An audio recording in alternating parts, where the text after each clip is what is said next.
Video बनाने का मकसद ये है कि हम एविडेंस बेस्ड प्रैक्टिसेस की अहमियत को जान सकें। इसके साथ साथ हम एविडेंस बेस्ड प्रैक्टिसेस को अपने हॉस्पिटल सेटिंग में किस तरह इम्प्लीमेंट करवाएंगे। तो आइए देखते हैं कि ये किस तरह होगा।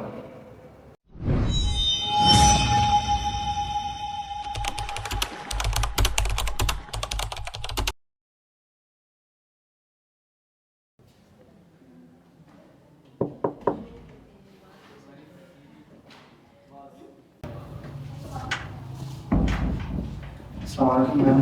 वालेकुम सलाम, कैसे हैं आप? जी मैम, अल्हम्दुलिल्लाह कैसे हैं। अच्छा मैम, आपसे एक इशू डिस्कस करना था। जैसे कि आपको पता है कि हमारे मेडिकल वार्ड में मोस्टली पेशेंट जो है वो क्रॉनिक डिजीज़ के साथ आते हैं, जैसे कि डायबिटीज़ मेलाइटिस हो गया, हाइपरटेंशन, क्रॉनिक किडनी डिजीज़। तो मैम ये पेशेंट हमारे साथ ज़्यादा स्टे करते हैं हॉस्पिटल में, जिसकी वजह से इनमें बेड सोर्स और प्रेशर अल्सर्स के बहुत ज़्यादा चांसेस होती हैं। अगर हम पिछले मंथ की जो रिपोर्ट है हमारी, उसमें तकरीबन 80% जो पेशेंट थे उनको बेड सोर्स हो गए थे। अब हमें ये समझ नहीं आ रहा कि इस कम्प्लिकेशन को हम किस तरह मिनिमाइज़ कर लें। ओके, क्या आप मुझे बता सकते हैं कि आप कौन कौन सी इंटरवेंशन यूज़ करते हैं?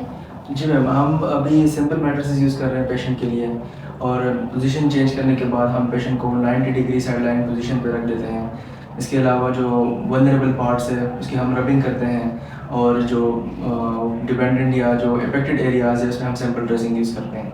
ओके मिस्टर अली, मैं आपके साथ एक करंट रिसर्च की कुछ फाइंडिंग शेयर करना चाहती हूँ जो कि 2015 में कंडक्ट की गई। उस सबसे पहले मैं सिंपल मैटर्स के बारे में बात करना चाहूँगी। अगर हम इन इंटरवेंशंस को फॉलो करें तो मुझे लगता है कि हम बहुत ज़्यादा हद तक मतलब इन केसेस को मिनिमाइज कर सकते हैं। अगर हम सिंपल मैटर्स की बजाय एयर मैटर्स यूज़ करें तो इससे चांसेस बहुत ज़्यादा कम हो सकते हैं। उसके अलावा एक और रिसर्च जो कि 2023 में कंडक्ट की गई, उसके मुताबिक अगर हम सिंपल मसाज की बजाय इंफ्रारेड मसाज 3 to 5 मिनट्स दिन में 2 मरतबा करें, और उसके अलावा ये है कि हमें पेशेंट के जो वल्नरेबल पार्ट्स हैं उनको रब नहीं करना चाहिए। इससे ये होता है कि फ्रिक्शन कॉज होती है और पेशेंट के जो टिश्यूज़ होते हैं वो डैमेज हो जाते हैं। ठीक है, और इसके अलावा क्या करना है कि आप जो सिंपल ड्रेसिंग करते हैं तो सिंपल ड्रेसिंग नहीं करनी चाहिए, बल्कि पॉलीयूरेथीन फोम ड्रेसिंग इस्तेमाल करनी चाहिए, क्योंकि ये एंटी माइक्रोबियल है। और जो पेशेंट की पोजीशनिंग करते हुए आपने ये खास ख्याल रखना है कि उसको 90 एंगल साइड लाइन पोजीशन की बजाय 30 एंगल साइड लाइन पोजीशन पर रखना है। इससे ये होगा कि उसके जो इफेक्टेड एरियाज होंगे उनकी जो सर्कुलेशन है वो कॉम्प्रोमाइज़ नहीं होगी। तो आप इन इंटरवेंशंस को फॉलो करें, इंशाल्लाह पेशेंट के जो प्रेशर के सोर्स चांसेस हैं उनमें कमी आ जाएगी। Okay ma'am, thank you so much. मैं कोशिश करूँगा कि ये जो भी गाइडलाइंस आपने मुझे शेयर किए हैं मैं अपने टीम को भी इस पे फर्दर गाइड कर लूँ और हम इम्प्लीमेंट कर लें। Thank you so much.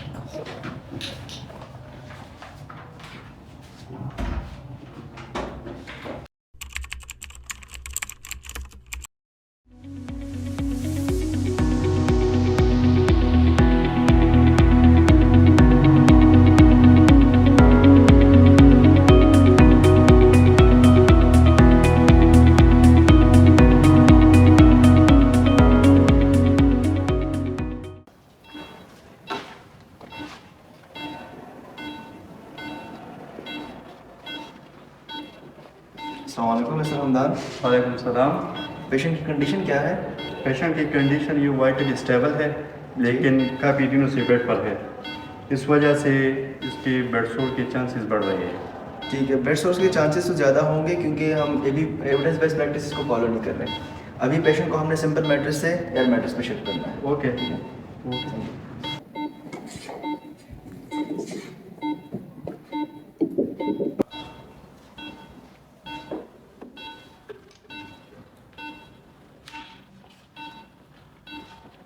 Hello Mustafa. Yes Naresh.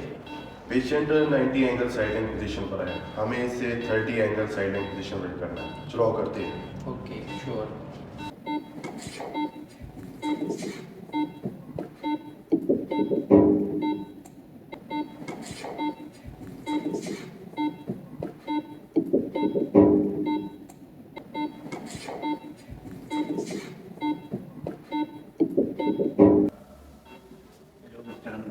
Yes Mustafa.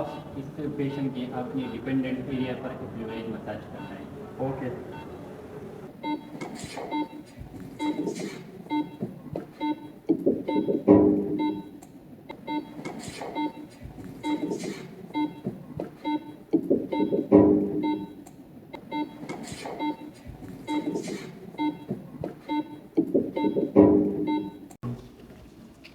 Hello Hello, Mr. Nuresh. Hello, Mr. Abbas. How are you? I'm good, alhamdulillah. What about you? I'm good. आज हमने इस पेशेंट की polyurethane foam dressing करनी है. Will you assist me in that? Yes, of course. Let's begin. Thank you.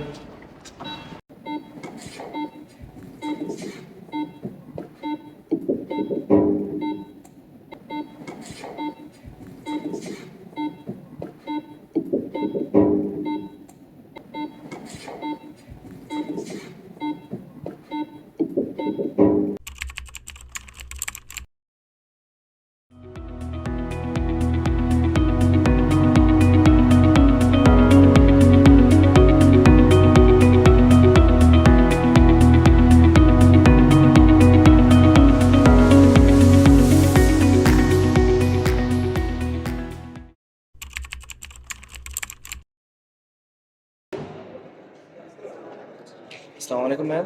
वालेकुम सलाम। जी mister Abbas, जो guidelines मैंने आपके साथ शेयर की थी वो आपने अपने वार्ड में इम्प्लीमेंट करवाने की कोशिश की है? जी मैम, हमने जो गाइडलाइंस आपने शेयर की थी हमारे साथ, हमने उनको इम्प्लीमेंट करवाया अपने वार्ड में. और अभी मंथली रिपोर्ट में देख के आया हूँ.